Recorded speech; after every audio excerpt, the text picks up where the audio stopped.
Thanks to Disney for sending over a fantastic selection of recently released titles on Blu-ray and 4K from both 20th Century Studios and Searchlight Pictures. I'll leave affiliate links down below in the comments if you'd like to pick any of these up from Amazon, and of course don't forget to like and subscribe if you haven't already.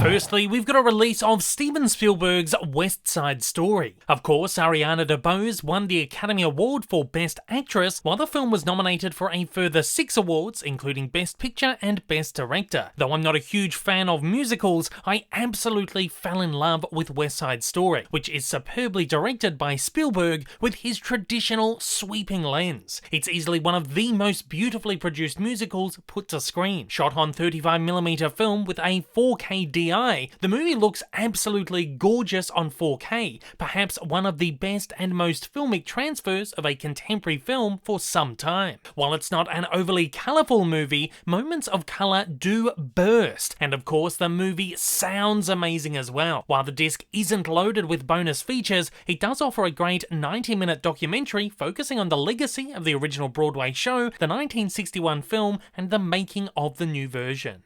Next is Guillermo del Toro's Nightmare Alley. With 4 Academy Award nominations, including Best Picture, Nightmare Alley is a superb film. Del Toro brings his usual spin on fantasy horror and melds it with classic film noir iconography, crafting a beautifully original take on the original novel and 1947 film. A slow-burning thriller which spirals further out of control as it goes along, this one may not be for absolutely everyone, but I loved it. Shot on a mix of 4.5 and 6.5K resolution, the movie was processed with a 4K DI, making for a true 4K presentation. Clarity, texture, and details are superb here, and the HDR pass perfectly handles the film's dark and shadowy atmosphere. However, moments of colour are allowed a tremendous vibrancy. Only a smattering of bonus here, offering up around 25 minutes worth of behind-the-scenes featurettes covering the stylistic and artistic approach and design of the film. Next is Kenneth Branagh's Murder on the Orient Express sequel, Death on the Nile. With a superb cast and a great text as its basis, this one never quite reaches its full potential. It's a largely enjoyable murder mystery, though overlong and largely predictable. That said, it's beautifully filmed with Branagh's typically fantastical flair. Also shot on film with a 4K DI, Death on the Nile transfers to 4K disc incredibly well for the most part. While details and textures are near perfect on characters and foreground objects, the 4K resolution isn't incredibly kind to the often CGI backgrounds, perhaps some of the shoddiest produced for a large budget film for some time. Some backgrounds simply appear soft, while others appear blatantly fake. This was glaringly obvious in the cinema, and even more so on 4K disc. However, if you can get past this as being a visual quirk of the director,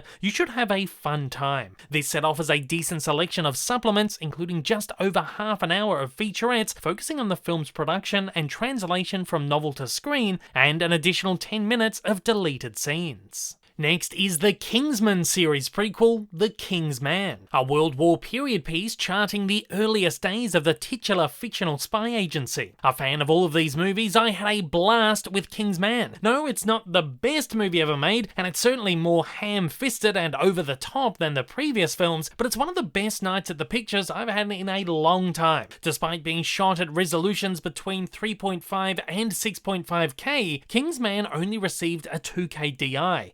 Despite being somewhat of an upscale downscale, the movie pulls up quite nicely on 4K, though there's not a hugely noticeable uptick in clarity and detail over the HD Blu-ray presentation. Colours do get some added vibrancy, though with a fairly muted colour palette, this isn't by a large amount. Surprisingly, King's Man actually presents a substantial offering of supplements, including a 90-minute documentary on the making of the film, a 30-minute documentary paying tribute to the real-life British Legion, and a 15-minute featurette comparing rehearsal footage to final sequences, something I don't think I've ever seen before. Next is Ridley Scott's The Last Duel. An absolutely harrowing picture, Last Duel isn't for everybody and certainly not for the faint of heart. However, to me, this is easily Scott's best work for many years, harkening back to the epic mythological filmmaking of Gladiator, but on a smaller, much more intimate scale. All the performances here are terrific and make this slow burner insanely captivating. Shot on 4.5K with a 4K DI, Last Duel's 4K disc offers a true presentation. However, as an overly dark movie, detail and finer textures can often be lost in pools of shadow. That said, the disc does offer a stable presentation and handles details, colours and black levels far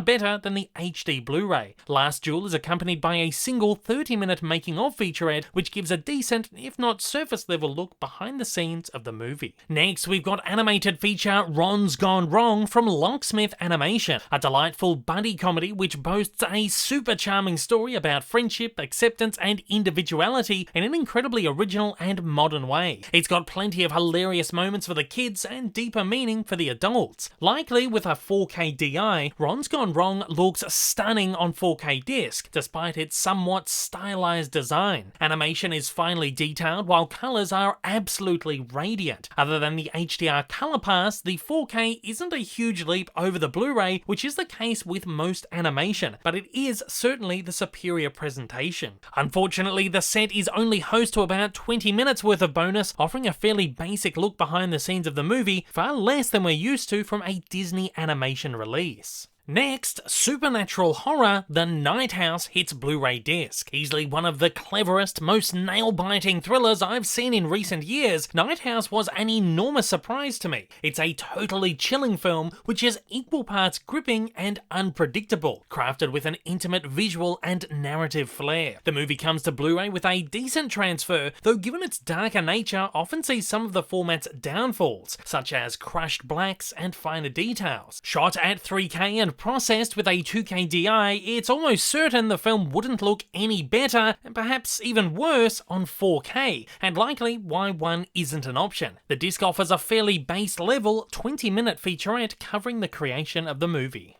Next is Wes Anderson's The French Dispatch. While usually an enormous fan of the filmmaker, I didn't love this one, though did have a great time with it. Over the top and insanely stylistic, French Dispatch is perhaps Wes Anderson's most artistically ambitious feature, something I did think was a slight detriment to the muddled, often uninteresting narrative, mostly a jumble of short stories and loose ideas. That said, the movie stuns on Blu-ray and is perfect in almost every sense. Insane fine detail and an incredibly filmic atmosphere. Shot on both black and white and colour film, French Dispatch received a 4K DI but sadly did not get a 4K release, something the movie is totally deserving of. It would have been easily a reference quality disc. Unfortunately, the release offers absolutely no special features whatsoever. Next is The Eyes of Tammy Faye, winner of 2 Academy Awards including Best Actress for Jessica Chastain. This true-life biopic is a stylish and somewhat lavish biopic. Unfortunately, I found it fairly surface-level and slightly boring, offering no more than a fairly glossy look at the life and tribulations of Tammy Faye. It's totally worth watching for Chastain and Andrew Garfield's performances though. The Blu-ray, however, is an absolute stunner. It boasts crystal clear clarity and terrific details. While the film's colours aren't overly boisterous, they're given a nice vibrancy in HD. Sadly, while shot in 4.5K and given a 4K DI, there's no 4K disc option here, though I predict one would have only offered the smallest of upticks. Again, this one offers nothing but a fairly basic sub 30-minute documentary on the making of the film.